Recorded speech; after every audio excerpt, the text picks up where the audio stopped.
আপনাদের একটা কথা অনেকে বলছে আমি হিন্দু ভাই বন্ধুর জন্য বলি, এখানে বয়স্ক মানুষ কারা আছেন 50-এর উপরে আছেন?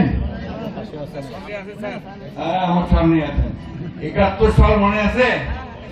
বাড়িঘর ছেড়ে চলে যেতে হয়েছিল মনে আছে? হ্যাঁ, কেন?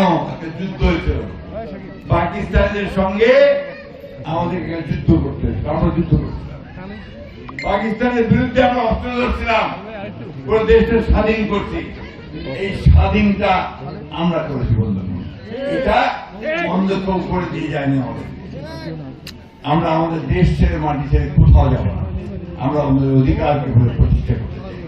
তো বন্ধুরা, মা বোনেরা, আমাদের এইবার ভোটের ওপর সঠিক সিদ্ধান্ত নেই, আমরা যেন ধানের শীষে ভোট দেই, দিয়ে এই যারা আমরা স্বাধীনতার পক্ষে কথা বলি, যারা আমরা ফ্যামিলি কার্ডের কথা বলি, যারা আমরা কৃষি কার্ডের কথা বলি, স্বাস্থ্য কার্ডের কথা বলি, আইন শৃঙ্খলা রক্ষার কথা বলি, শিক্ষার কথা বলি, স্বাস্থ্যের কথা বলি, তাদের হাতকে শক্তিশালী করলে ইনশাআল্লাহ দেশ আগামী 5 বছর ভালো হবে। নতুন আরেকটা দল আসছে, ওদের নতুন মার্কাও একটা আসছে আপনাদের সামনে, তাই না?